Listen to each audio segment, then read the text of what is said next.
চিরদিন সমান নাহি যায়, কারোরই একই রকম তো যায় না দিন। আমি আজকে যেরকম আছি আগামীকাল কিরকম থাকবো জানি না। আপনি যিনি এই মুহূর্তে অনুষ্ঠান দেখছেন, আপনি আজকে কিরকম আছেন আর আগামীকাল কিরকম থাকবেন আপনি জানেন না। তেমনি অনেকেই জানেন না এ রাজ্যে যে তারা যে দিন কাটিয়ে এসেছেন আর আগামী যে দিন আসতে চলেছে এটা কিরকম।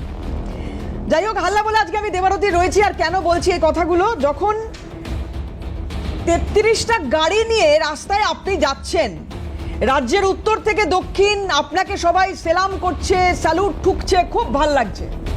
আপনি যখন হেলিকপ্টারে একটা নির্দিষ্ট দূরত্ব অতিক্রম করতে, যেটা হয়তো গাড়িতে গেলে খুব কম সময় লাগবে, আপনি হেলিকপ্টারে করে যাচ্ছেন, সেই এলাকায় পৌঁছাচ্ছেন, সেখানকার মানুষকে সামনে থেকে দেখছেন, তাদের অভিবাদন নিচ্ছেন, কলারটা তুলতে খুব আনন্দ হচ্ছে, খুব ভাল লাগছে।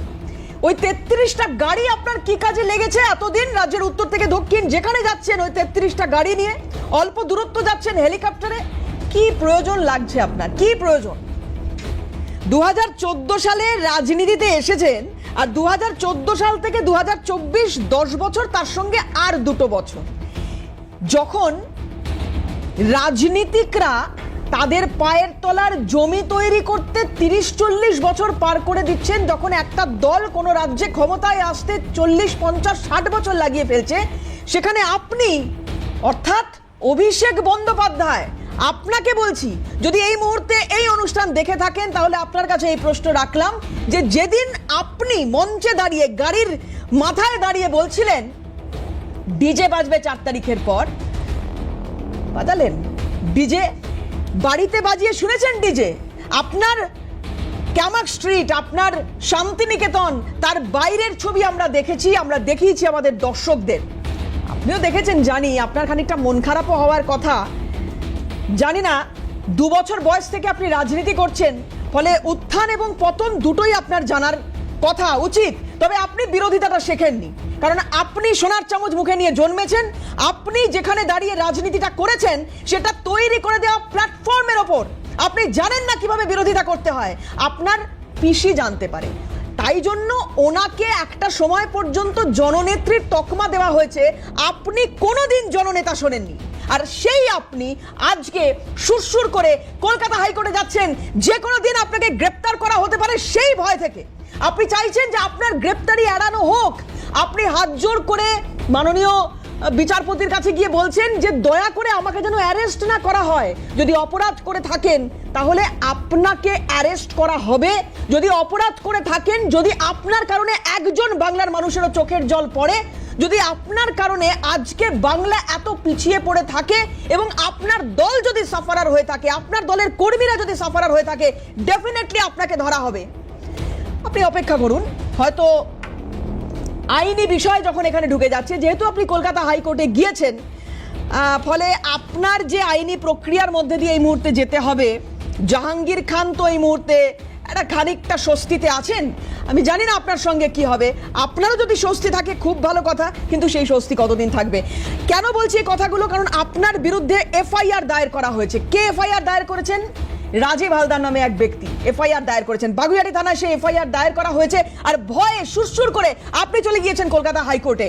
কেন কেন আপনার বিরুদ্ধে এফআইআর দায়ের করতে হলো? কারণ আপনি দেশের স্বরাষ্ট্রমন্ত্রীর উদ্দেশ্যে যে কথা বলেছেন, আপনার বডি ল্যাঙ্গুয়েজ, 4 তারিখের পর ডিজে বাজবে, এই ধরনের কথা কোনো জনপ্রতিনিধি বলতে পারেন কিনা? আজকের দিনে দাঁড়িয়ে আমি সেই প্রশ্ন রাখছি আপনার কাছে। কি বলেছিলেন আপনি? একের পর এক আপনার কলার তোলা বক্তব্য, যেই বক্তব্যগুলো বাংলার জনমানুষে কিন্তু ভালো প্রভাব ফেলেনি। আমি আবার বলছি, ভুল করেছেন আপনি। কি বলেছিলেন মনে করাই, দেখুন কত ঔদ্ধত্য ছিল আপনার। আমি অমিত শাহকে বলবো 4 তারিখ বাংলায় থাকবেন আপনি, 4 তারিখ দেখা হবে। আপনার কত বুকের পাটা, আপনি বাংলার মানুষকে বলছেন 23 তারিখ সব ঘরে ঢুকে থাকবে। আরে মমতা ব্যানার্জির উদারতা, বদলা নয় বদল চাই। আর আমি মমতা ব্যানার্জির মতো উদার নই, বিজেপির সাথে বেশি উদারতা দেখাতে নেই। যারা মানুষের প্রতি অবিচার করেছে, মানুষকে অপমানিত করেছে, তাদের জন্য এবার রবীন্দ্রসঙ্গীত না, এবার 4 তারিখ ডিজে বাজবে। তৈরি থাকো। সবাই প্রস্তুত ছিল আপনার ধারণা মতো। ডিজে বাজবে নাকি? ডিজে, যাই হোক, আজকে আমার সঙ্গে প্যানেলে যারা উপস্থিত রয়েছেন তাদের সঙ্গে আলাপ করাবো, তাদের সঙ্গে কথা বলবো। রাজীব বাবু যে অভিযোগটা করেছিলেন, আমি জানি না তার বুকের যথেষ্ট পাটা, তিনি সরাসরি এর নাম না করে বলছেন। আর বলবেন না কেন এখন? আমারই তো ভুল, আমি ক্ষমা চেয়ে নিচ্ছি রাজীব বাবু আপনার কাছে, আমারই তো ভুল। কারণ এই মুহূর্তে তো ভয় আউট হয়ে গিয়েছে আর ভরসা ইন হয়েছে বাংলার মানুষের মধ্যে। বেশ করেছেন বলেছেন, আগামী দিনে আরো কতগুলো এফআইআর এরকম আসছে সামনে, কোন কোন থানায় জমা পড়ছে সেদিকেও আমাদের নজর থাকবে। খুব ছোট করে একটু রাজীব বাবুর বক্তব্যটা শুনে নিই, না হলে অন্যায় হবে। রাজীব হালদার কি অভিযোগ করেছিলেন দেখুন। অভিষেক ব্যানার্জি ভোটের সময় 2026 সালের বিধানসভা ভোটের সময় উনি গাড়ির মাথায় উঠে এবং ওনার যে বডি ল্যাঙ্গুয়েজে উনি যে বক্তব্যগুলো রেখেছিলেন, যে 4 তারিখের পরে ডিজে বাজাবেন, রবীন্দ্রসঙ্গীত গানের সাথে ডিজে বাজাবেন। উনি স্বরাষ্ট্রমন্ত্রী অমিত শাহকে বলেছিলেন কলকাতায় এলে উনি দেখে নেবেন। এই যে বিষয়গুলো, এই বিষয়গুলো একজন রাজনীতিবিদ হিসেবে, উনি তো পলিটিশিয়ান, উনি জনসাধারণের উনি লোক, উনি একজন জনপ্রতিনিধি, তো ওনার মুখে এইসব ভাষা শোভা পায় না। আজ যদি তৃণমূল সরকার যদি আবার নতুন করে জিতে যেত 4 তারিখের পরে, তাহলে পরিস্থিতি খুব ভয়ঙ্কর হতো। এবং আমাদের মতো অনেক সাধারণ মানুষ যারা ধরুন প্রতিবাদ করি, আমরা বিভিন্ন সরকারের বিভিন্ন কাজের সমালোচনা করি, তাদের অনেকের ভয় মনে প্রাণে ছিল যে আবার যদি ফিরে আসে তখন আমাদের উপর আবার টর্চার হবে। কারণ আমরা প্রতিটা ক্ষেত্রে সরকারের বিরোধিতা করছিলাম, কিন্তু এটা পলিটিক্যাল কোনো বিরোধিতা না, এটা সামাজিক বিরোধিতা। বা সামাজিক বিরোধিতা বলতে আমি সরকারের সমালোচনা করছি মানে এটা নয় যে আমি সরকারের বিরোধিতা করি। অভিষেক ব্যানার্জির এই যে যাই হোক, রাজীব বাবুকে হ্যাটস অফ, উনি যা করছেন করুন। আগামী দিনে দেখা যাক আর কোন কোন থানায় কোন কোন নেতার বিরুদ্ধে অভিযোগ দায়ের হয়। আমার সঙ্গে আজকে যারা প্যানেলে রয়েছেন, বিজেপি মুখপাত্র আলী হোসেন, আলী সাহেবকে স্বাগত জানাবো। অনুষ্ঠানে রয়েছেন জয়ন্ত কুমার রাইচ, কংগ্রেস মুখপাত্র, জয়ন্তদাকে স্বাগত জানাবো। এবং স্টুডিওর বাইরে থেকে তৃণমূল সমর্থক অনিন্দ সিংহ রায় রয়েছেন, অনিন্দদাকে স্বাগত জানাবো। অনিন্দদা, আপনার হাসি মুখটা দেখে খুব ভালো লাগছে। যাই হোক, কলকাতা পুলিশের একটা শাখা আছে, সেটা হচ্ছে গুন্ডা দমন শাখা। এবার আমরা তো ভুলে গেছিলাম গত 15 বছরে যে এই শাখাটা আছে, কারণ যিনি গুন্ডা কন্ট্রোল করার কথা বলেন, খুব স্বাভাবিকভাবেই তার জমানায় তিনি যখন পুলিশ মন্ত্রী, তো স্বাভাবিকভাবে ওই গুন্ডা দমন শাখার ওই বিভাগটার কার্যকারিতা কমে আসবে। 15 বছরে প্রতিটা দিন গেছে, 5 বছর, তারপরের 5 বছর, তারপরের 5 বছর, আমরা দেখেছি ক্রমান্বয়ে পুলিশের ভূমিকা গ্রাফটা ওপর থেকে নিচ পর্যন্ত কিভাবে নেমেছে ক্রমশ। আমরাই বলেছি পুলিশকে দলদাস, আমরাই বলেছি পুলিশের হাত পা বাঁধা। সত্যি কথা বলছি, খারাপ লাগছে, কারণ গোটা পুলিশ ডিপার্টমেন্ট একটা মানুষের জন্য কালিমালিপ্ত হয়েছে, একটা মানুষের জন্য। আর সেখানে এই ভাইপোর ভূমিকা যথেষ্ট পরিমাণে ছিল। আজকে তার সম্পত্তি নিয়ে কাটাছেঁড়া হওয়া উচিত। কি করে এই অভিষেক বন্দ্যোপাধ্যায়ের যারা সাগরেদরা রয়েছেন, এই ধরুন ডায়মন্ড হারবার লোকসভা কেন্দ্র, এই লোকসভার অন্তর্গত যে বিধানসভাগুলো রয়েছে, আমি ফলতার কথা ছেড়ে দিচ্ছি যেহেতু ইলেকশন আছে সামনে। জাহাঙ্গীর খান আজকে একটা, আমি যেটা শুরুতেই বলছিলাম যে একটা স্বস্তিও পেয়েছেন হাইকোর্ট থেকে, আমি ফলতা নিয়ে কথা বলছি না। কিন্তু বাকি যে বিধানসভা ক্ষেত্রগুলো রয়েছে, আমরা বিষ্ণুপুরের কথা আপনাদের কিছুদিন আগে জানিয়েছিলাম, দিলীপ মণ্ডল এই ব্যক্তি যার কোনো খোঁজ পাওয়া যাচ্ছে না। তার বাড়িতে তিনি ময়ূর পুষতে পারেন, তার বাড়িতে তিনি সুইমিং পুল রাখতে পারেন, কিন্তু তিনি নিজে থাকতে পারছেন না। ওই ময়ূরকে কে খাওয়াচ্ছে আমার জানতে ইচ্ছে করছে, ওই সুইমিং পুলে কারা সাঁতার কাটছে আমার জানতে ইচ্ছে করছে। আমি জানি না, আমি একটু অনিন্দদার কাছ থেকে উত্তর নিই। অনিন্দদা, অভিষেক বন্দ্যোপাধ্যায় আজকে আমার ওই 33টা গাড়ি নিয়ে রাজ্যের উত্তর থেকে দক্ষিণ ঘোরাটা খুব মনে পড়ছে দাদা, যিনি কলার তুলে একটা সময় এই সমস্ত কথা বলতে পারেন যে আমার বিরুদ্ধে একটা অভিযোগ প্রমাণিত হলে রাজনীতি ছেড়ে দেবো, এক ফাঁসির মঞ্চ তৈরি করুন, ফাঁসির মঞ্চ তৈরি করুন, একাধিকবার উনি বলেছেন। আজকে সেই অভিষেক বন্দ্যোপাধ্যায় বলছেন ডিজে বাজবে, আর তারপর থেকে তাকে দেখাই যাচ্ছে না। তিনি চলে গেলেন কোথায়? সোজাসুজি মহামান্য কলকাতা হাইকোর্টে। বলছেন ধর্মাবতার, আমি এলাম আপনার দুয়ারে, দেখুন এতদিন দুয়ারে সরকার করেছি, আর আজকে আমি আপনার দুয়ারে এলাম, কারণ আমায় যেন অ্যারেস্ট না করা হয়, দেখবেন যাতে অ্যারেস্ট না করা হয়। অরিন্দদা, কি বলবেন? এই দলটার সঙ্গে এখনো থাকবেন? একটা কথা, দলের সঙ্গে থাকা না থাকা তার পরের কথা। একটা কথা আমাকে বলুন, আপনি কিছু ডেটা, আপনার গ্রাফ, এইগুলো কোথা থেকে পান? এই যে বলছেন পুলিশের যে কার্যকারিতা, 3 দিন গ্রাফটা নিচের দিকে নেমে যাচ্ছে, এই গ্রাফটা কে তৈরি করছে? সিএ। আমি আপনাকে মনে করিয়ে দিই, স্যার আমি মনে করি আপনি বলেছেন, আমি শুনে নিচ্ছি। না, আমি আরেকটা কথা মনে করে দিই, ওই টেবিলের তলায় লোকানোটা ফাইন নিয়ে। আচ্ছা ভাই, বলে দিচ্ছি তো।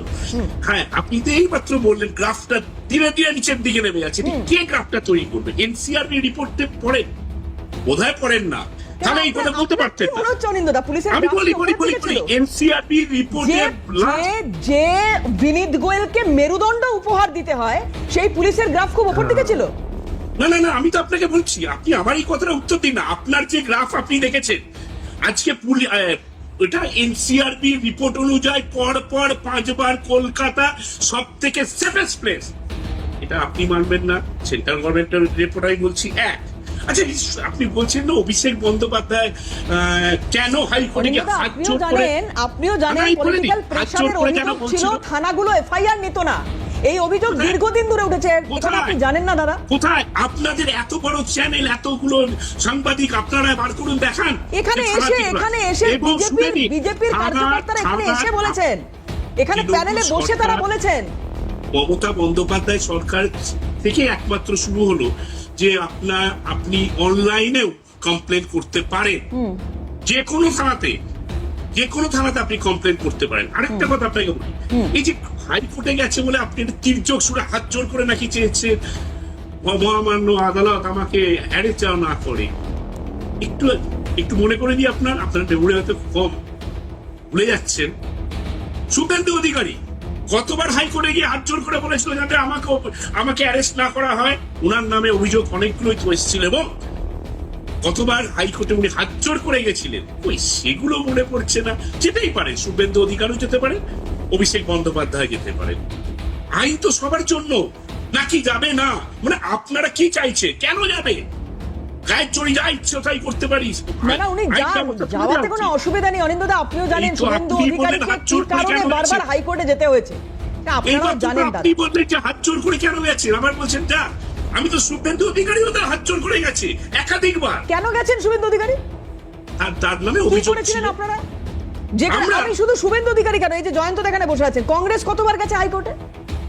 কতবার আপনারা কতবার বিরোধীদের একটা সভা করার জন্য হাইকোর্ট অবধি যেতে হয়েছে? কতবার যেতে হয়েছে? কতবার গাঁজা কেস দিয়েছেন, কত কেস দিয়েছেন, ভুয়ো কেস দিয়েছেন, ভুলে গেছেন দাদা? কোথায়? আরে কেউ কেস দিলে সেই কেস টিকবে? আরে সেটা প্রমাণ দরকার। কেস দিয়ে দিল মানে হয়ে গেল না? এটার জন্য যদি কেউ কোর্টে যায় তাহলে অসুবিধা কি? আমি তো সেটাই বলছি, কেউ কোর্টে গেলে যেতেই পারে, আইনত যেতেই পারে, তাতে আপনাদের অসুবিধাটা কোথায়? আমি তো এটা বুঝতে পারছি না। কোনো অসুবিধা হচ্ছে না, কোনো অসুবিধা জায়গা নেই। 33টা গাড়ি নিয়ে যখন ঘুরতেন তখন মনে হওয়া উচিত ছিল, হেলিকপ্টার নিয়ে যখন ঘুরছেন, সোনার চামচ মুখে দিয়ে জন্মেছেন যিনি। আরে সোনার চামচ আমি জয় শাহকে মুখে দিয়ে জন্মাতে দেখেছি, আপনি দেখেননি? কই বলতে পারবেন জয় শাহ কোন চামচ মুখে দিয়ে জন্মেছে? সেটা বলতে পারবেন না। এটা মানবেন তো যে মমতা বন্দ্যোপাধ্যায় ডাল ভাতের রাজনীতি করেছেন দীর্ঘদিন ধরে, আর উনি বিরিয়ানির রাজনীতি করেছেন, আর সেই কারণে দলটারই অবস্থা। আইপ্যাককে ঢোকানোর পর থেকে আপনাদের অধোগতি শুরু। দলের অবস্থা, তৃণমূল কংগ্রেস দলের অবস্থা দেখার জন্য সিএম কে দরকার নেই, আমরা যথেষ্ট।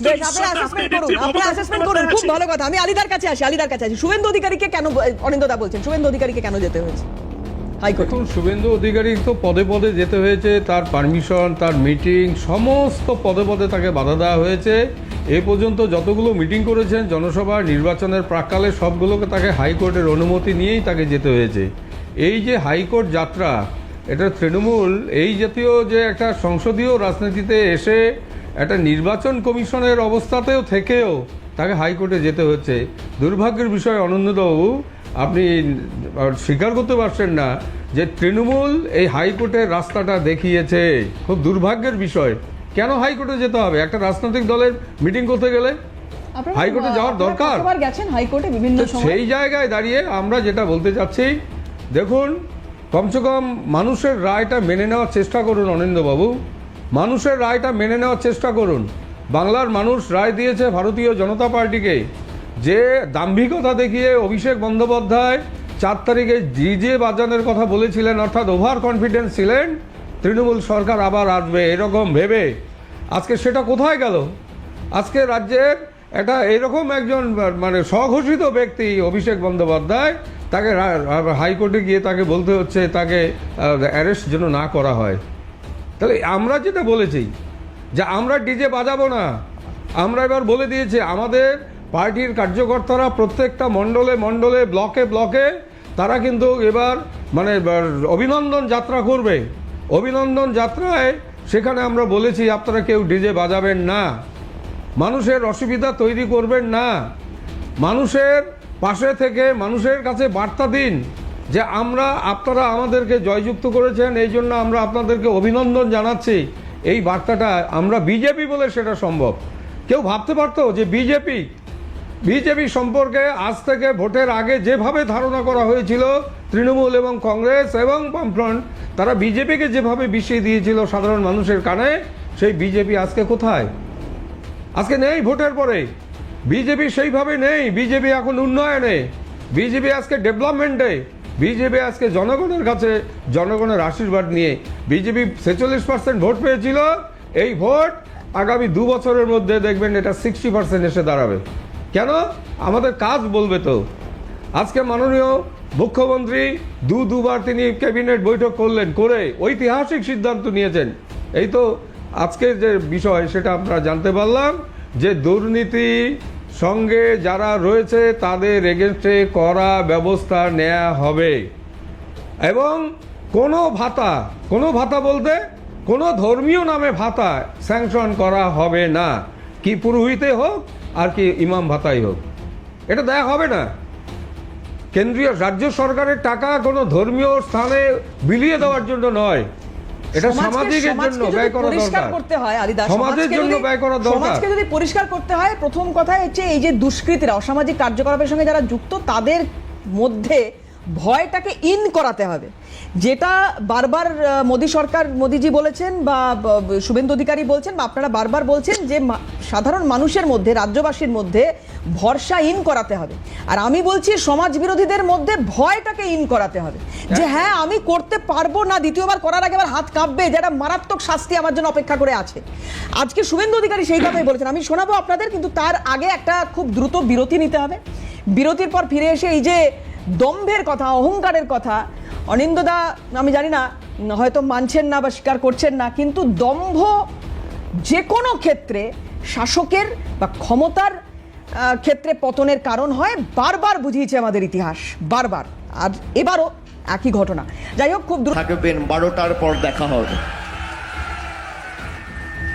কত বড় গুন্ডা আপনি আর কত আপনার ক্ষমতা, 4 তারিখ দেখা হবে। খেলা তোমরা শুরু করেছো, শেষ তৃণমূল করবে।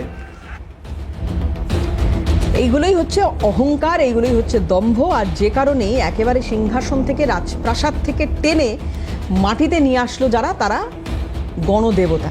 আমি জয়ন্তদার কাছে আসি। জয়ন্তদা, এই মানুষটা যা করেছেন বা যা অভিযোগ এর বিরুদ্ধে উঠেছে, গরু চুরি, কয়লা চুরি, বালি খাদান নিয়ে অভিযোগ, মানে কোথায় নেই, কোন জায়গায় নেই। আমরা সরকারের প্রত্যেকটা ডিপার্টমেন্টের ক্ষেত্রে দেখেছি অভিযোগ উঠেছে, আর অভিষেক বন্দ্যোপাধ্যায় ইন্ডিভিজুয়ালি নাম জুড়িয়েছে। লিপস অ্যান্ড বাউন্স কি হবে জানি না ভবিষ্যতে, কিন্তু মারাত্মক অভিযোগ, একের পর এক অভিযোগের বন্যা অভিষেক বন্দ্যোপাধ্যায়ের বিরুদ্ধে। তিনি আজ হাইকোর্টে যাচ্ছেন। ঠিক বলেছেন, লিপস অ্যান্ড বাউন্স কোম্পানির নাম। লিপস অ্যান্ড বাউন্সের যদি বাংলা মানে করে বাংলা অর্থ করা হয়, তার মানে অর্থটা হচ্ছে সীমাহীন। লিপস অ্যান্ড বাউন্স মানে সীমাহীন।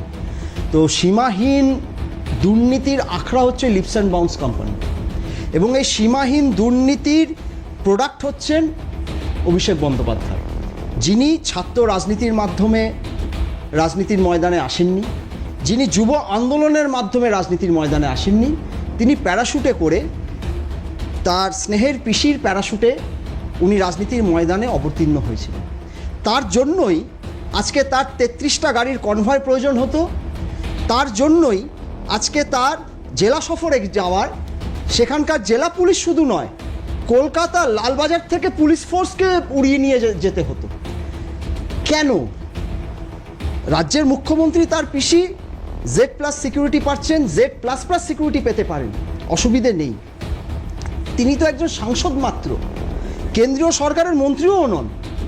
আজকে আমাদের পশ্চিমবাংলায় 42 জন সাংসদ আছে, সেই 42 জন সাংসদের মধ্যে তিনি এমন কি গুরুত্বপূর্ণ সাংসদ যে যার জন্য এই জেলা সফরে গেলে পরে 4000 পুলিশকর্মী প্রয়োজন হয়, যার বাড়ির সামনে ফুটপাতটাকে বন্ধ করে দেওয়া হয়। ফুটপাত মানে আমরা জানি পথচারীদের চলাচলের জায়গা। ওখানে পথচারীরা বলছেন উনি তো ভগবান, ভগবান, উনি তো ভগবান, ভগবানের দর্শন পাওয়া যায়, ওনার দর্শন পাওয়া যায়, মানে একটা সময় ওনার কারণে আমাদেরকে সাফারার হতে হয়েছে। এরকম বছরের পর বছর। হয়েছে যে খবরের কাগজে আমরা দেখেছি কার্টুন বেরিয়েছে, হলুদ ট্যাক্সি করে কবিগুরু রবীন্দ্রনাথ ঠাকুর ট্যাক্সি ড্রাইভারকে বলেছেন আমাকে শান্তিনিকেতনে নিয়ে চলো, ট্যাক্সি ড্রাইভার তাকে নিয়ে 88A হরিশ মুখার্জি রোডে নিয়ে চলে গেছে। কেন বলে এই তো শান্তিনিকেতন, তো বলছে এটা শান্তিনিকেতন, বলছে দেখছেন না কত বড় শান্তিনিকেতন, মানে ওনার বাড়িটা এখন হয়ে গেছে শান্তিনিকেতন, মানে দেখার মতো জায়গায়, যেখানে পুলিশের প্রহরা একটা দুর্গে রূপান্তরিত করে দিয়েছিল। ওখানকার যারা অধিবাসী পুরবাসী তাদেরকে পদে পদে হেনস্থা লাঞ্ছিত হতে হয়েছে। ওই রুটটা দিয়ে 4খানা বাস যেত, আজকে একটা বাস যায়নি। বেহালা পণ্যশ্রী থেকে বিবাদীবাগ মিনি, যেটা বেহালার একটা বিরাট অংশ এবং দক্ষিণ কলকাতার অংশ বিবাদীবাগকে জুড়তো, সেই বাসটাকে বন্ধ করে দিল। কিসের এত সিকিউরিটি প্রয়োজন? সিকিউরিটি প্রয়োজন একটাই কারণ যেটা আপনি একটু আগে বললেন, এই কয়লা চুরি, বালি চুরি, খাদান, গরু পাচার, এর যে টাকা, কারণ এই ট্রেডগুলোতে যারা ইনভলভ থাকে তাদের প্রাণ কিন্তু অকালে ঝরে, এবং তার আমরা নিদর্শন দেখেছি দুর্গাপুর এক্সপ্রেসওয়ের ওপরে ধাবাতে কিভাবে একজন কয়লা মাফিয়ার প্রাণ চলে গেল। এবং রানীগঞ্জ, আসানসোল, মানে পশ্চিম বর্ধমানের আপনি যতটা বিস্তীর্ণ এলাকায় যাবেন, বারাবণী ওই সাইডটাতে আপনি দেখবেন এই ধরনের খুন যখন রাহাজানি হয়ে চলেছে। আর বীরভূম তো মুক্তাঞ্চল, ওখানে তো গুড় বাতাসা, চরম চরম ঢাক সবসময় বাজছে, হ্যাঁ চরম চরম ঢাক বাজছে, গুড় বাতাসা বিলি হচ্ছে। তো সেই জন্যই তো শান্তিনিকেতনে এত সিকিউরিটির প্রয়োজন হয়ে পড়েছিল, যে ভাইপোকেও আজকে Z++ ক্যাটাগরি সিকিউরিটি নিয়ে ঘুরতে হচ্ছিল। 42 জন সাংসদের একজন, উনি সামান্য একজন সাংসদ 42 জনের মধ্যে পশ্চিমবাংলার, বাকি 41 জন সাংসদের প্রয়োজন হলো না। অধীর রঞ্জন চৌধুরী 2019 থেকে 2024 কংগ্রেসের দলনেতা, পার্লামেন্টে 4টে মাত্র CISF দলনেতা হিসেবে 4টে CISF সিকিউরিটি পেয়েছেন, ব্যাস সেই। আর রাজ্যে থাকলে পর রাজ্য সরকারের ওই হোমগার্ড, ওনার তো Z++ সিকিউরিটি প্রয়োজন হয়নি, সিকিউরিটি প্রয়োজন হয়নি। ওনার কি লাইফে থ্রেট ছিল না? কিন্তু অভিষেক ব্যানার্জির লাইফ থ্রেট আছে বলেই আজকে ওনাকে হাইকোর্টে গিয়ে দ্বারস্থ হতে হয়েছে। কারণ উনি জানেন যে ওনার কৃতকর্মের ফল ওনাকে ভুগতে হবে, এবং সেই কৃতকর্মের ফলটা যাতে মারাত্মক আকার না নেয় সেই জন্য উনি আজকে হাইকোর্টের দ্বারস্থ হয়েছে। সেটা হয়তো অনিন্দদা আমার সঙ্গে একমত হবেন না, অনিন্দদা হয়তো তার রিবাটাল তৈরি করছেন আমি জানি, কিন্তু এটা দেওয়ালের লিখন, এই লিখনটা সকলকে পড়তে হবে। বাংলার মানুষ পড়ে নিয়েছে, বাংলার মানুষ তার রায় দিয়ে দিয়েছে, এবং সেটা অ্যাবসলিউট রায় দিয়েছে, এই রায়টাকে মানতে হবে। মানে এই রায়ের মধ্যে কি অভিষেক বন্দ্যোপাধ্যায়ের বিরুদ্ধে ওঠা অভিযোগ এবং তার যেটা মারাত্মক অভিযোগ যেটা উঠেছে যে দলেরও কাউকে মানতেন না উনি, মানে উনি যেটা বলবেন সেটা শেষ। দেখুন এই রায়টার সঙ্গে একাধিকবার কিন্তু দ্বন্দ্ব হয়েছে। এক্স্যাক্টলি, আপনি ঠিক বলেছেন। এই রায়টা কিন্তু শুধুমাত্র বাংলার মানুষের একতরফা নয়, এটা ভাবাটা ভুল হবে। এখানে তৃণমূল কংগ্রেসেরও একটা অংশের রায় এর সাথে মিলে রয়েছে। তৃণমূল কংগ্রেসের অনেক কর্মীরা, অনেক যুব নেতৃত্ব যাদেরকে কোণঠাসা করে দেওয়া হয়েছিল, যেগুলো আমরা এখন মিডিয়াতে প্রকাশ পাচ্ছে ধীরে ধীরে। এখন তাদের দলের ইন্টারনাল ম্যাটার কি ছিল, কি ব্যাপার, সেটা আমাদের জানা সম্ভব না, যা বলবে তাই করতে হবে। এক্স্যাক্টলি। কিন্তু আজকে এই রায়ের মাধ্যমে এই জনতার দরবারে আসার যে 5 বছর পর পর যে আমরা আসি জনতার দরবারে, আমরা জনতার রায় নিতে, সেখানে বোঝা গেছে যে তৃণমূল কংগ্রেসের একটা অংশ কিন্তু এই রায়ের অংশীদার, এবং তৃণমূল কংগ্রেসের একটা অংশ জনতার রায়ে তাদের রায় মিলিয়ে দিয়ে আজকে এই তৃণমূল সরকারকে বাংলা থেকে উৎখাত করেছে, এবং তার জন্য অভিষেক ব্যানার্জি নিশ্চয়ই দায়ী। আপনি একমত? না, ঠিকই আছে, উনি যে কথাটা বলছেন সেটা ওনার মতন করে বললেন। আমরা যেটা বলবো, দেখুন মানুষের যে আশা দীর্ঘদিনের, টানা 50টা বছর কেন্দ্র বিরোধিতা, কম কথা নয়। মানুষ, সাধারণ মানুষ, বাংলার মানুষ বুঝতে পেরেছে যে না, আর কেন্দ্র বিরোধিতা করা যাবে না। তো কেন্দ্রের সরকারের সহযোগিতা দরকার আছে রাজ্য সরকারের। এটা বারবার করে মানুষ আবেদন করেছিল রাজ্য সরকারকে, রাজ্য সরকার সেটা পাত্তা দেয়নি, যার ফলে কেন্দ্র বিরোধিতা ঢালাওভাবে করে গিয়েছে। কিন্তু রাজ্যের মানুষ এবার পাশা উল্টে দিয়ে তারা বলেছে না কেন্দ্রের সহযোগিতা দরকার, ডাবল ইঞ্জিন সরকার দরকার, তাই আজকে ভারতীয় জনতা পার্টিকে এনেছে। এবং শুধু তাই নয়, তার অ্যাকশনও অলরেডি শুরু হয়েছে। কাজ শুরু হয়ে গেছে। 1 জুন থেকে 3,000 টাকা করে তারা পাবেন ভাগ্যলক্ষ্মী যোজনার মাধ্যমে। লক্ষ্মী ভাণ্ডার সেটা বেড়ে ভাগ্যলক্ষ্মীতে 3,000 টাকা করে পাবেন। পাবেন, এটা অন্নপূর্ণা যোজনায় হবে। বিভিন্ন নামে ডাকে, মায়েরা বিভিন্ন নামে ডাকে, এটা অন্নপূর্ণা যোজনাতে রূপান্তরিত হবে। একইভাবে যে আয়ুষ্মান ভারত প্রকল্প, যেটা ঐতিহাসিক সিদ্ধান্ত, বিজেপি সরকারের প্রথম মন্ত্রিসভার সিদ্ধান্ত, আয়ুষ্মান ভারত প্রকল্পে 5 লক্ষ টাকা করে ইন্স্যুরেন্স সারা দেশব্যাপী পাবে। এটা আগে এই রাজ্যের বাইরে পেত না, সেটা এখন সারা দেশব্যাপী পাবে। এবং পশ্চিমবঙ্গের সর্বত্র হাসপাতাল, মেডিকেল কলেজ, যেখানেই যে স্তরে যাক না কেন, সেখানে কিন্তু 5 লক্ষ টাকা পর্যন্ত তারা চিকিৎসার সুযোগ সুবিধাটা পাচ্ছে। গরিব সেগুলো মানুষরা খুশি তো হচ্ছে না? এক একটা মাস্টার স্ট্রোকের আগেও আমরা এটা নিয়ে আলোচনা করেছি যে ভবিষ্যতেও হবে। কিন্তু আমি বলছি যে সবার আগে সমাজকে যদি কলুষ মুক্ত করতে হয়, তাহলে প্রথম পদক্ষেপ হচ্ছে সমাজ বিরোধী হাঁটাও।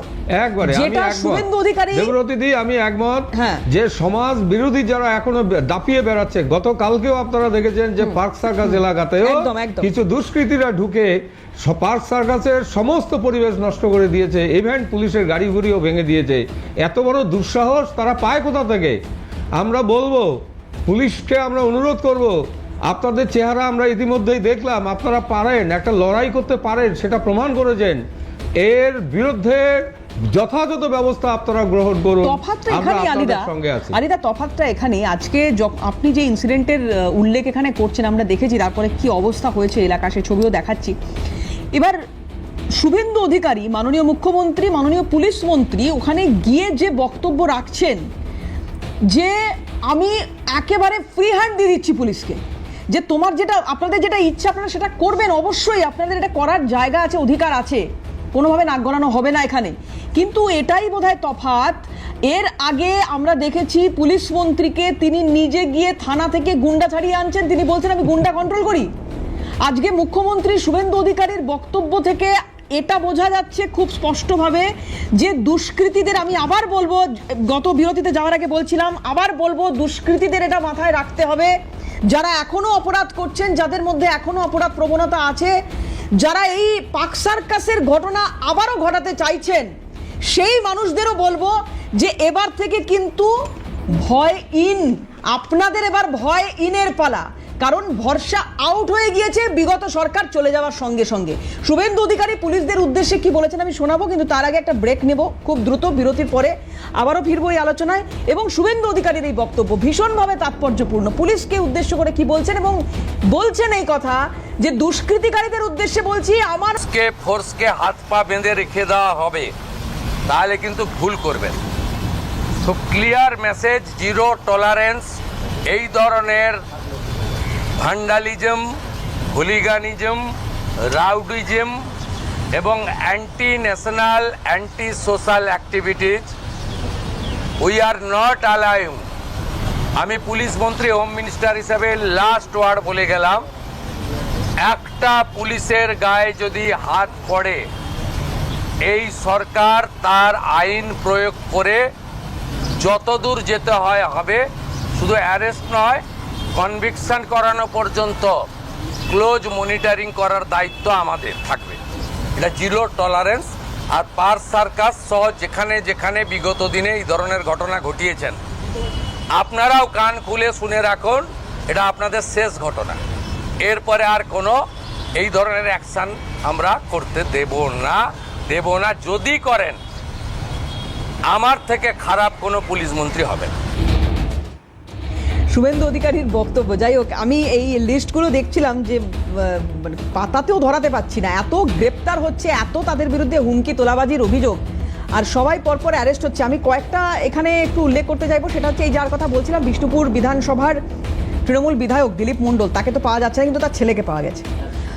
অর্ঘ্য মণ্ডল, আগ্নেয়াস্ত্র সহ তাকে গ্রেপ্তার করা হয়েছে, তার সঙ্গে আরও 4 জনকে গ্রেপ্তার করা হয়েছে, বকখালির ফ্রেজারগঞ্জ থেকে গ্রেপ্তার করা হয়েছে। যাই হোক, এটা হলো একটা ঘটনা। মলয় ঘটক, প্রাক্তন মন্ত্রী দুর্দণ্ড প্রতাপ মন্ত্রী, সেই মন্ত্রীর ক্লোজ একজনকে অ্যারেস্ট করা হয়েছে।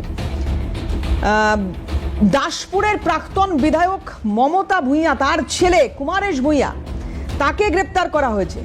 ইনি আবার পঞ্চায়েত সমিতির কর্মাধ্যক্ষ, তোলাবাজির অভিযোগ, হুমকির অভিযোগ, কাটমানি খাওয়ার অভিযোগ, বিস্তর অভিযোগ এই ব্যক্তির বিরুদ্ধে রয়েছে। এবার আসি সোনা পাপ্পুর কথায়, না বললে কেমন একটা লাগছিল আমার। এবার এই সোনা পাপ্পুকে তো পাওয়া যাচ্ছিল না দীর্ঘদিন ধরে। আপনারা দেখেছেন যে বিগত সরকারের আমলে উনি সোশ্যাল মিডিয়ায় লাইভ করছেন, অথচ পুলিশ থেকে খুঁজে পাচ্ছেন। তো সেই সোনা পাপ্পু এবার বুঝতে পেরেছেন যে আমাকেই যেতে হবে, না হলে যা খুশি হতে পারে। কারণ এই সরকার কিচ্ছু দেখবে না, কিচ্ছু দেখবে না। সে কথা শুভেন্দু অধিকারী বারবার বলছেন যে অ্যারেস্ট হতেই হবে, দুষ্কৃতিমূলক কাজ করলে অ্যারেস্ট হতেই হবে। সোনা পাপ্পু সুরসুর করে চলে এসেছেন ইডি দপ্তরে। এবার দেখা যাক তার সঙ্গে কি ব্যবহার এক্ষেত্রে করা হয়। জাহাঙ্গীরের কথা আমি আগেই বলছিলাম যে সাময়িক একটা স্বস্তি জাহাঙ্গীর পেয়েছে। আচ্ছা, পাশাপাশি পাঁচু রায়ের কথা একটু বলি। দক্ষিণ দমদম পুরসভার প্রাক্তন পুরপ্রধান এই পাঁচু রায়, আপনাদের মনে থাকবে যে পুর নিয়োগ দুর্নীতি মামলা, সেটা নিয়ে যখন সুজিত বসুকে অ্যারেস্ট করা হয়েছিল, এনার কথা আবার সামনে এসেছে। তাকেও সুজিত বসুর মুখোমুখি বসে জিজ্ঞাসাবাদের সম্ভাবনা ইডি দপ্তরে। তো এই যে পরপর এটা বুঝতে পারছে দুষ্কৃতীরা যে না, আমার আর কিছু করার নেই, এখানে আমার দেওয়ালে পিঠ থেকে গেছে, এবার আমাকে বেরোতে হবে আমার গোপন ডেরা থেকে, এবং হয় থানায় গিয়ে আত্মসমর্পণ করতে হবে, না হলে যে যে দপ্তরে আমার ডাক পড়ছে বা যে যে জায়গায় আমার ডাক পড়ছে সে সমস্ত জায়গায় নিয়ে যাওয়া হবে, আমাদেরকে পৌঁছাতে হবে। আমি অনিন্দদা এখানে আপনার কাছে জানতে চাইবো যে এইটা সম্ভব হচ্ছে, আপনার কি মনে হয় পুলিশের ভূমিকাটা সম্পূর্ণ বদলে যাওয়ার পরে নয় কি? পুলিশ মন্ত্রীর নাম এখন শুভেন্দু অধিকারী, সেই জন্য নয় কি? তার বক্তব্যগুলো কিভাবে দেখছেন? আমি আজকে শুভেন্দু অধিকারীর বক্তব্য শুনছিলাম, আমার খুব ভালো লাগছে। দেখুন, মুখ্যমন্ত্রী তো নিঃসন্দেহে চাইবেন যে আইন শৃঙ্খলাটা ঠিকঠাক থাকে। আচ্ছা, এই শুভেন্দু অধিকারী যখন বিরোধী দলনেতা ছিলেন, আপনাদের চ্যানেলও দেখিয়েছেন, একাধিকবার আমরা এটা নিয়ে ডিবেট করেছিলাম। প্রিন্সেপ ঘাটের সামনে কোনো একটা মিছিল থেকে পাথর ছোড়া হয়েছিল এবং পুলিশকে ইনজোর হয়েছিল, পুলিশের চোখটা পুরো নষ্ট হয়ে গেছিল, আপনাদের চ্যানেলও দেখিয়েছিলেন। তখনই বিরোধী দলনেতার বক্তব্যটা চালানো আপনি দেখবেন পুরোপুরি ঘুরে গেছে। আজকে আর আগে সম্পূর্ণ আলাদা। আমার বক্তব্য হচ্ছে যে কোনো অন্যায়, সেটা দল ধর্ম নির্বিশেষে দেখা উচিত। বাচ্চার কাছে কেউ অন্যায় করলে সেটাও অন্যায়, বড় বাজারে অন্যায় করলে সেটাও অন্যায়। আলিরা একটা ভালো কথা বলছিল, ডবল ইঞ্জিন সরকার। আমি এই কথাটা খুব শুনতে পাই, প্রায় আগে তো আরো বেশি করে শুনছিলাম, ডবল ইঞ্জিন সরকারই না সবকিছু হবে। তার মানে এটা স্বীকার করে নিতে হবে ফেডারেল স্ট্রাকচার বিজেপি মানে না।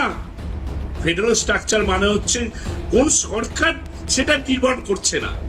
ফেডারেল স্ট্রাকচার মানে হচ্ছে কেন্দ্রে একটা সরকার, রাজ্য একটা সরকার, দুই সরকার সমন্বয়ভাবে মিলিতভাবে তারা কাজ করবে। তাতে এটা প্রমাণিত হয়ে গেল। আমরা যে কথা বারবার আগে বলে এসেছি, কেন্দ্রীয় সরকারের বঞ্চনায় বাংলাকে করা হচ্ছে, তখন আলিদারা তখন না বলে এসছেন। আজকে আলিদারা স্বীকার করছেন যে ডবল ইঞ্জিন সরকার এসেছে, এবার সব কাজ হবে, তার মানে আগেটা আটকে রেখেছিলেন।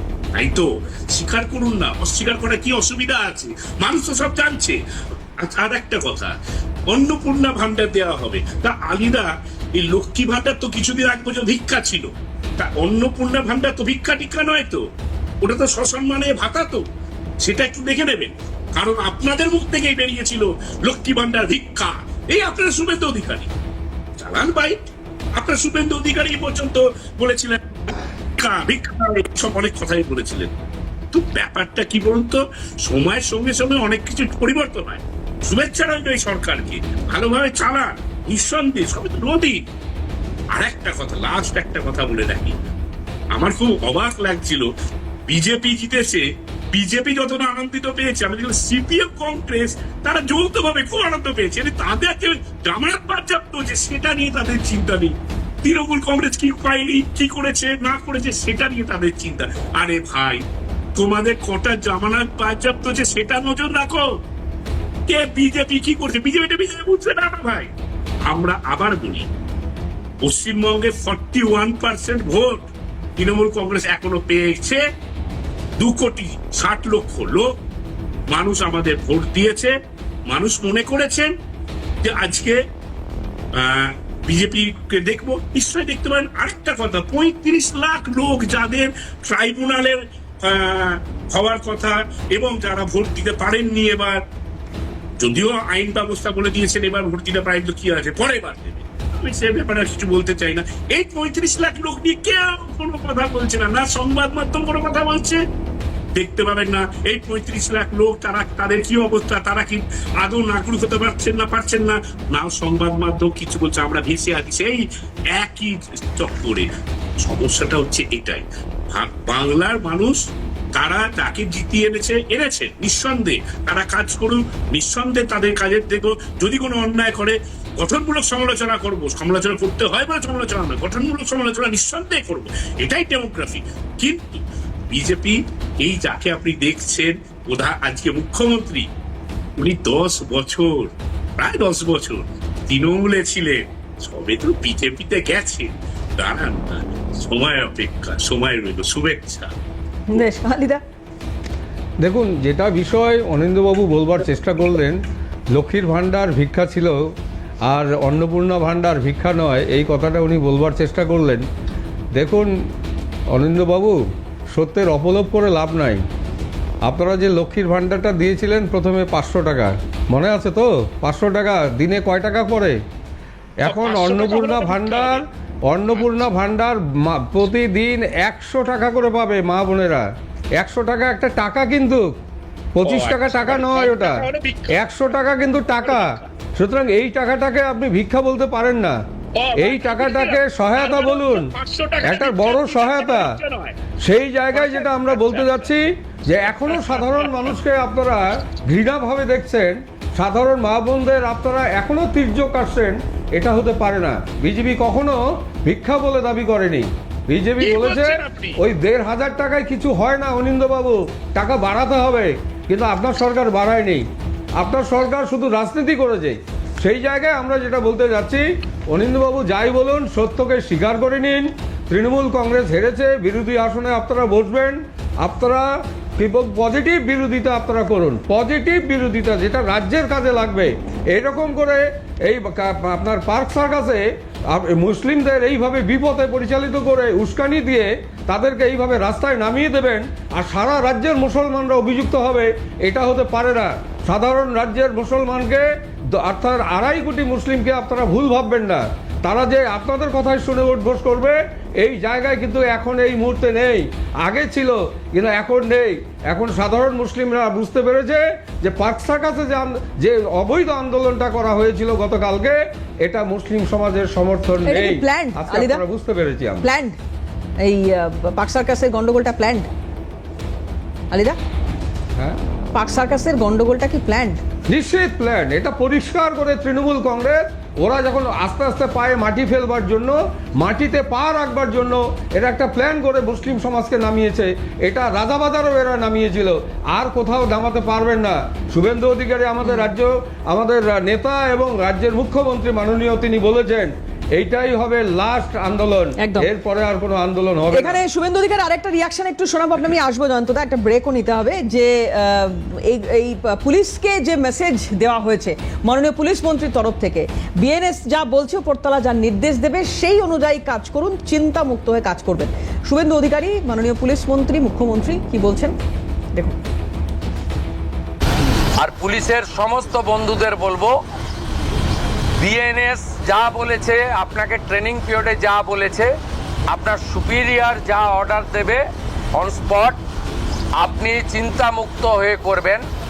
কে কোন দল করেন, কে কোন ধর্মের লোক, কে কোন সম্প্রদায়ের লোক, কে কোন প্রভাবশালীর ক্লোজ লোক, তার এগেনস্টে অ্যাকশান নিতে গেলে 5 বার ভাবতে হবে। আপনারা এই চিন্তা মুক্ত করুন। মাননীয় প্রধানমন্ত্রী বারে বারে বলেছেন, বেঙ্গলে ভয়ে আউট, ভরসা ইন। এন্টার পুলিশ ডিপার্টমেন্ট, বিশেষ করে আমাদের কলকাতা পুলিশের যে তাদের যে পারফরমেন্স, তাদের যে উচ্চতা, এই উচ্চতাকে ফিরিয়ে আনার জন্য, দক্ষতাকে কাজে লাগানোর জন্য গভর্নমেন্ট তার সাথে আছে। কে কোন দল করেন, কে কোন ধর্মের, এইসব চিন্তা মুক্ত হন, দক্ষতাকে কাজে লাগান, সরাসরি বার্তা দিচ্ছেন মাননীয় মুখ্যমন্ত্রী, মাননীয় পুলিশ মন্ত্রী। যাই হোক, স্বাভাবিকভাবেই রাজ্যের তো ভয় রাজ্যের মানুষের ভয় তো আউট হবেই, ভরসা ইন হবেই, আর ঠিক উল্টোটা হবে দুষ্কৃতীদের জন্য। খুব দ্রুত একটা বিরতির পর ফিরছি, সঙ্গে থাকুন। হল্লা বউল কোচ স্পন্সর্ড বাই সব চাষের সঠিক সুরক্ষা ট্রাস্কো অর্গানিকে অগ্রণী। ফ্লেক্সি স্ট্রং মানে চিরদিন স্ট্রং। ব্যাটারি পাল্টানোর সমস্যা? কিনুন রিচার্জেবল হিয়ারিং এইড, ব্র্যান্ডেড কানের মেশিনের একমাত্র চয়েস শ্রবণী। কন্ট্যাক্ট 9830074043। মুভমেন্ট থাকলে জীবনও চলে। মুভমেন্টের মাঝে যদি কোমর ব্যথা শুরু হয়, তখন মুভ পেইন রিলিফ। মুভের উষ্ণতা, ব্যথা বেদনা ও ফোলাভাব চটপট দূর করে, আর মুভমেন্ট আবার শুরু। হাসি খুশি মুভ রাখা মানে মুভমেন্ট থাকা।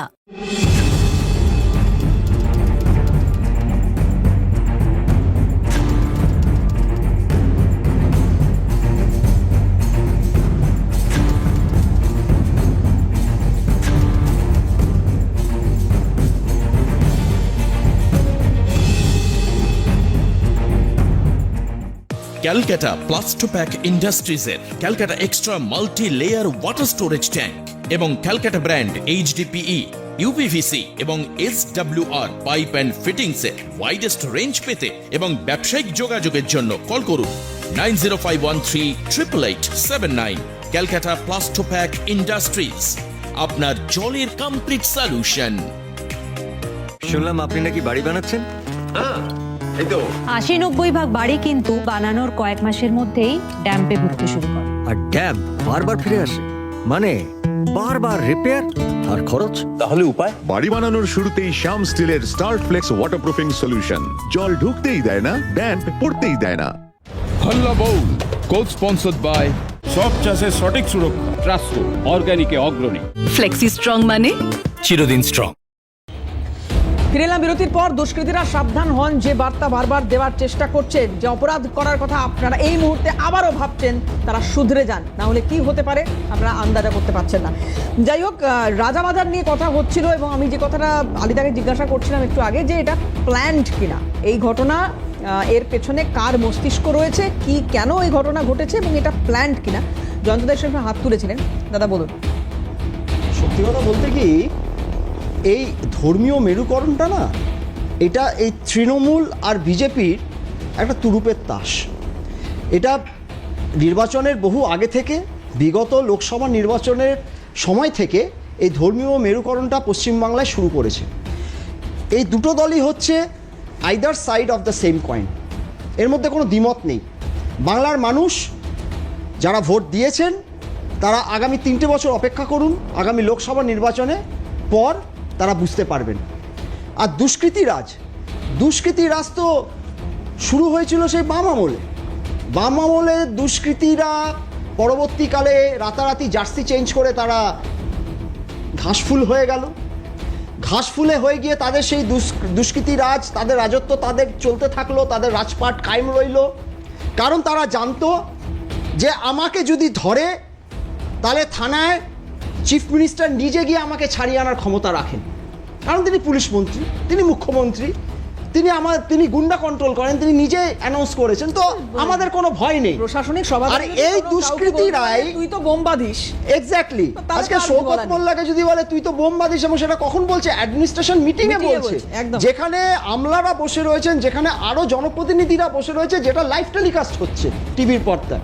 যেমন আজকেও আমরা দেখলাম কেন্দ্রীয় সরকারের জল মন্ত্রকের সঙ্গে মুখ্যমন্ত্রীর মিটিং লাইভ টেলিকাস্ট হলো, আজকে টিভির পর্দায় আমরা দেখতে পেলাম। কিন্তু এই দুষ্কৃতীরাজ এটা কিন্তু থামবে না। এই দুষ্কৃতীরা আজকে কিন্তু আবার জার্সি বদল করে নিয়েছে 4 তারিখে বেলা 12টার পর। তারা কিন্তু সব গেরুয়া জার্সি নিয়েছে, এবং এই গেরুয়া জার্সি নিয়ে তারা তাদের কাজকর্ম কিন্তু চালিয়ে যাচ্ছে। গতকাল আমাদের প্রদেশ কংগ্রেসের মাননীয় সভাপতি শুভঙ্কর সরকার মাত্র তিনটে গাড়ির একটা ডেলিগেশন নিয়ে পূর্ব মেদিনীপুরে খেজুরিতে গেছিলেন। ওখানে 15টা বাড়ি জ্বালিয়ে দেওয়া হয়েছে, দোকান জ্বালিয়ে দেওয়া হয়েছে, এবং সেই 15টা বাড়ির কিন্তু 15 জন সংখ্যালঘু সম্প্রদায়ের নয়। সেই 15 জনের মধ্যে মাত্র 5 জন হচ্ছে সংখ্যালঘু সম্প্রদায়, 10 জন হচ্ছে হিন্দু। সেই হিন্দুদের বাড়ি জ্বালিয়ে দেওয়া হয়েছে পোস্ট পোল ভায়োলেন্স। এবং সেই ডেলিগেশন যখন যাচ্ছে তখন তার গাড়ির ওপর হামলা হলো, সেই ডেলিগেশনের গাড়ির ওপর হামলা হলো। আমাদের পূর্ব মেদিনীপুর জেলা যুব কংগ্রেসের সভাপতির গাড়ি ভাঙচুর করে দেওয়া হলো। শুভঙ্কর সরকার মাননীয় প্রদেশ কংগ্রেস সভাপতি, তার গাড়ির উইন্ডস্ক্রিন ভেঙে দেওয়া হলো। পেছনে আশুতোষ চট্টোপাধ্যায় সাধারণ সম্পাদক রাজ্যে, তার গাড়ির ওপর হামলা হলো, পুলিশ নির্বিকার দর্শক। তার মানে পুলিশের কিন্তু মানে চেহারার কোনো বদল ঘটেনি, ক্যারেক্টারের কোনো বদল ঘটেনি। আজকে কংগ্রেস ভারতে লোকসভায় প্রধান বিরোধী দল, আজকে কংগ্রেস 5টা রাজ্যে সরকার চালাচ্ছে দেশে, 3টে রাজ্যে। আমাকে বলতে দিন আলিদা, আমি না আপনি সুযোগ পাবেন, আলিদা আপনি সুযোগ পাবেন। আজকে 3টে রাজ্যে তারা জোট সরকার চালাচ্ছে। আপনার প্রতিনিধি আজকে সেখানে যাদের বাড়ি জ্বালিয়ে দেওয়া হলো খেজুরিতে, তাদের পাশে ত্রাণ সামগ্রী নিয়ে দাঁড়াতে গেছে। না তাদের পাশে ত্রাণ সামগ্রী নিয়ে দাঁড়াতে যাওয়াটা কি অন্যায়? না এটা কি মানবিকতার দিক থেকে আপনারা প্রতিবাদ করছেন? আমার পার্টিকে আপনারা বিরোধিতা করছেন। আপনি প্রশাসনকে জানিয়ে যান না। আরে প্রশাসনকে জানিয়ে যাওয়া হয়েছে দাদা, সেখানে সামনে পুলিশের গাড়ি ছিল, পুলিশের গাড়ি ছিল, পুলিশের গাড়ি সেখানে। না তাদের দায়িত্ব ছিল অন্য। তা আপনার কার দায়িত্ব? দায়িত্ব তো আপনারা পালন করেননি। না তারা আপনারা তো রাজধর্ম পালন করেননি দাদা, আলিদা আপনারা রাজধর্ম পালন করেননি। আপনারা ভোটে জেতার পর আপনার মুখ্যমন্ত্রী বলছেন জিরো টলারেন্স। তো জিরো টলারেন্সের এই নমুনা যে খেজুরিতে 15টা বাড়ি আগুন লাগিয়ে দেওয়া হলো, তার মধ্যে 10টা বাড়ি হচ্ছে হিন্দু ধর্মাবলম্বীদের আর 5টা বাড়ি হচ্ছে মুসলমান ধর্মাবলম্বীদের। মানে এখানে হিন্দু মুসলমান নির্বিশেষে লোকের বাড়ি জ্বালিয়ে দেওয়া হবে। আর দুষ্কৃতীরা ধরা পড়বে না, দুষ্কৃতীরা ধরা পড়বে না। জয়ন্তদা, বিধানসভায় দাঁড়িয়ে 1 মিনিট আলিদা, বিধানসভায় দাঁড়িয়ে শোভনদেব চট্টোপাধ্যায়ের কথার উত্তরে মাননীয় মুখ্যমন্ত্রী বলেছিলেন যে যদি এরকম হিংসার ঘটনার কোনো উল্লেখ আপনারা পান সরাসরি সেটা ডিজিপিকে জানান। অবশ্যই। তাহলে এক্ষেত্রে আপনি বলছেন যে সেটা পুলিশ জানে, মানে এই যে পুলিশের ঘটনা গাড়ি ঘটছে সামনে যাচ্ছে, পুলিশের গাড়ি সামনে, কারণ প্রথমে হামলাটা হয়েছে প্রথমে যাওয়ার সময় হামলা হলো একবার, ফিরে আসার সময় তখন পুলিশের মানে খেজুরি থানায় গিয়ে এফআইআর করা হলো। এফআইআর করার পর পুলিশ একটা এসকর্ট দিল, সেই এসকর্ট সামনে যাচ্ছে, মানে তখন আমাদের ডেলিগেশন ফিরে আসছে। সেখানে খেজুরিতে বিজেপির একটি বিজয় মিছিল বেরিয়েছে।